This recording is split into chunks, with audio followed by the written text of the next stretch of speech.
Since the beginning of the full-scale war against Ukraine, Russia has lost more helicopters than in 2 wars in Chechnya. In recent days, the Air Force of the Armed Forces of Ukraine has shot down 4 Ka-52 Alligators, attack helicopters which are considered among the best. Alligators are capable of hitting armored and unarmored vehicles, manpower and air targets on the battlefield.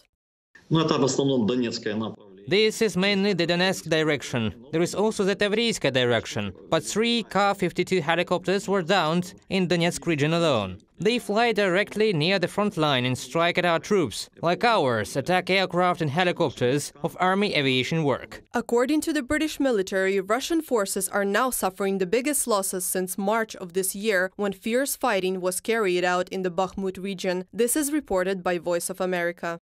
In total, the losses of the Russian army since the beginning of the full-scale war amounted to 221,460 people. This is the updated data of the General Staff of the Armed Forces of Ukraine as of June 20th. In addition, 23 artillery systems, 8 tanks and 10 drones were destroyed. According to experts, it is Ukraine that has strategic power on the battlefield. The Russians are losing 660 people a day. The tactics of the alleged success of Russian Defense Ministry, which tried to hide real losses at the front line, no longer work.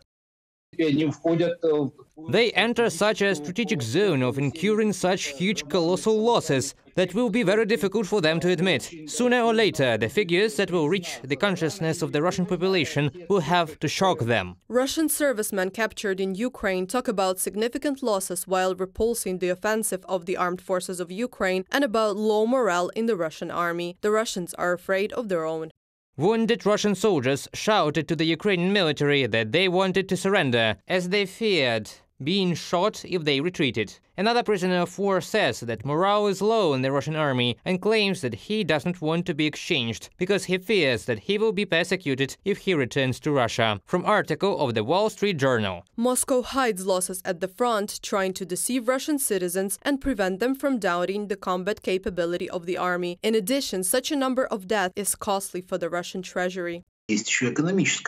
There is also an economic component, because losses are payments, and there is simply nothing to pay with. So some of the corpses are simply thrown into the sea or burned. This is especially true for people who do not have relatives. In reality, sometimes the widows and mothers of the killed mercenaries of Wagner PMC fail to get paid and 100,000 rubles for the funeral. They can wait for compensations for months, even after they have confirmed the deaths of their relatives, Sibir Reality reports. In addition, often they are not even sure who exactly is being buried. The coffins contain either charred human remains or simply empty. Reported by Anastasia Tarnavska, Victoria Smirnova, UATV News.